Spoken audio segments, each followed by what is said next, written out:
साथियों, अगर आप तमिलनाडु जाएंगे तो तमिलनाडु के उत्तरी हिस्से में उत्तीर मेरूर गांव है। वहां हजारों वर्ष पहले का एक शिलालेख है।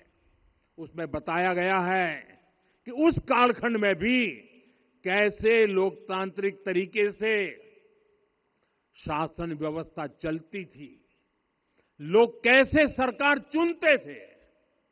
लेकिन हमारे यहां तो मैग्ना कार्टा की प्रशंसा का ही चलन रहा। हमारे यहां भगवान बसवन्ना, उनके अनुभव मंटपा की जानकारी भी सीमित रखी गई।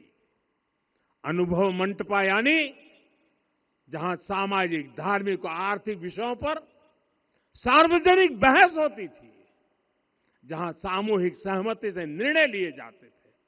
लेकिन गुलामी की मानसिकता के कारण इस भारत की कितनी ही पीढ़ियों को इस जानकारी से भी वंचित रखा गया। साथियों, हमारी व्यवस्था के हर कोने में गुलामी की इस मानसिकता ने डेरा डाला हुआ था। अब याद करिए, भारतीय नौसेना का ध्वज सदियों तक उस ध्वज पर ऐसे प्रतीक बने रहे जिनका हमारी सभ्यता, हमारी शक्ति, हमारी विरासत से कोई संबंध नहीं था। अब हमने नौसेना के ध्वज से गुलामी के हर प्रतीक को हटाया है। हमने छत्रपति शिवाजी महाराज की विरासत को स्थापित किया है। और ये सिर्फ एक डिजाइन में बदलाव नहीं हुआ, ये मानसिकता बदलने का क्षण था। ये वो घोषणा थी कि भारत अब अपनी शक्ति अपने प्रतीकों से परिभाषित करेगा, न कि किसी और की विरासत से। और साथियों, यही परिवर्तन आज अयोध्या में भी दिख रहा है। साथियों, ये गुलामी की मानसिकता ही है जिसने इतने वर्षों तक रामत्व को नकारा है। भगवान राम अपने आप में एक वैल्यू सिस्टम है।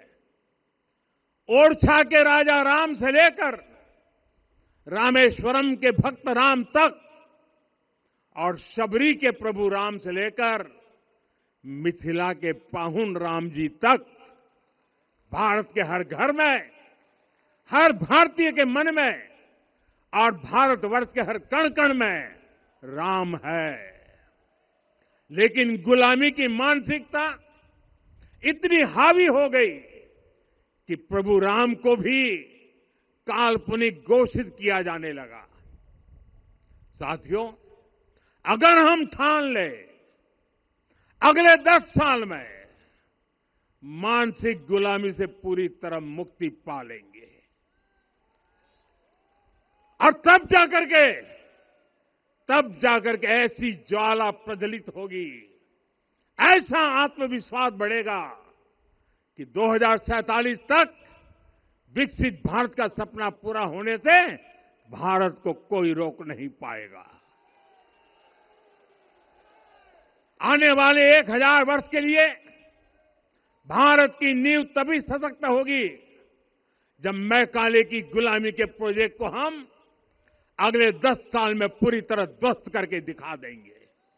साथियों, अयोध्या धाम में रामलला का मंदिर परिसर भव्य से भव्यतम हो रहा है, और साथ ही अयोध्या को संवारने का काम लगातार जारी है। आज अयोध्या फिर से वह नगरी बन रही है जो दुनिया के लिए उदाहरण बनेगी। त्रेता युग की अयोध्या ने मानवता को नीति दी। 21वीं सदी की अयोध्या मानवता को विकास का नया मॉडल दे रही है। तब अयोध्या मर्यादा का केंद्र थी, अब अयोध्या विकसित भारत का मेरुदंड बनकर उभर रही है। साथियों, भविष्य की अयोध्या में पौराणिकता और नूतनता का संगम होगा। सरयू जी की अमृत धारा और विकास की धारा एक साथ बहेगी। यहां आध्यात्म और आर्टिफिशियल इंटेलिजेंस दोनों का तालमेल दिखेगा। राम पथ, भक्ति पथ और जन्मभूमि पथ से नई अयोध्या के दर्शन होते हैं। अयोध्या में भव्य एयरपोर्ट है। अयोध्या में आज शानदार रेलवे स्टेशन है। वंदे भारत और अमृत भारत एक्सप्रेस जैसी ट्रेनें अयोध्या को बाकी देश से जोड़ रही हैं। अयोध्या वासियों को सुविधाएं मिले, उनके जीवन में समृद्धि आए, इसके लिए निरंतर काम चल रहा है। साथियों, जब से प्राण प्रतिष्ठा हुई है, तब से लेकर आज तक करीब करीब 45 करोड़ श्रद्धालु यहां दर्शन के लिए आ चुके हैं। ये वो पवित्र भूमि है जहां 45 करोड़ लोगों के चरण रज पड़े हैं और इससे अयोध्या और आसपास के लोगों की आय में आर्थिक परिवर्तन आया है, वृद्धि हुई है। कभी अयोध्या विकास के पैमानों में बहुत पीछे थी। आज अयोध्या नगरी यूपी के अग्रणी शहरों में से एक बन रही है। साथियों, 21वीं सदी का आने वाला समय बहुत महत्वपूर्ण है। आजादी के बाद के 70 साल में भारत विश्व की 11वीं सबसे बड़ी अर्थव्यवस्था बना। 70 साल में 11वीं। लेकिन पिछले 11 साल में ही भारत विश्व की 5वीं सबसे बड़ी अर्थव्यवस्था बन चुका है। और वो दिन दूर नहीं जब भारत विश्व की 3री सबसे बड़ी अर्थव्यवस्था भी बन जाएगा। आने वाला समय नए अवसरों का है, नई संभावनाओं का है। और इस अहम कालखंड में भी भगवान राम के विचार ही हमारी प्रेरणा बनेंगे।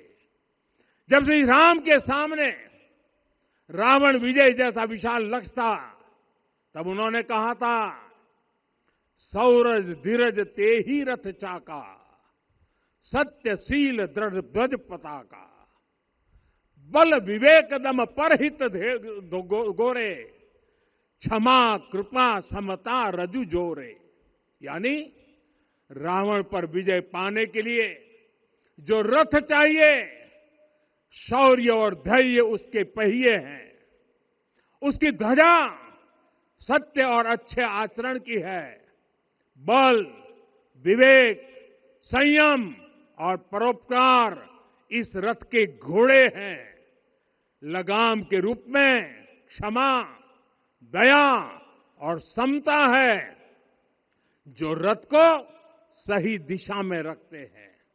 साथियों, विकसित भारत की यात्रा को गति देने के लिए ऐसा ही रथ चाहिए, ऐसा रथ जिसके पहिए शौर्य और धैर्य हो, यानी चुनौतियों से टकराने का साहस भी हो और परिणाम आने तक दृढ़ता से डटे रहने का धैर्य भी हो। ऐसा रथ जिसकी ध्वजा सत्य और सर्वोच्च आचरण हो, यानी नीति नियत और नैतिकता से समझौता कभी न हो।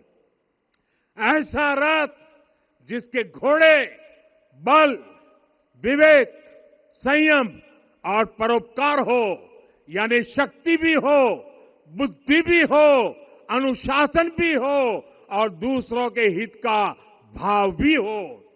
ऐसा रथ जिसकी लगाम क्षमा करुणा और संभाव हो, यानी जहां सफलता का अहंकार नहीं और असफलता में भी दूसरों के प्रति सम्मान बना रहे। और इसलिए मैं आदरपूर्वक कहता हूं, ये पल कंधे से कंधा मिलाने का है, ये पल गति बढ़ाने का है। हमें वो भारत बनाना है जो राम राज्य से प्रेरित हो, और ये तभी संभव है जब स्वयं हित से पहले देश हित होगा, जब राष्ट्रहित सर्वोपरि रहेगा। एक बार फिर आप सभी को बहुत बहुत शुभकामनाएं देता हूं। जय सिया राम, जय सिया राम, जय सिया राम।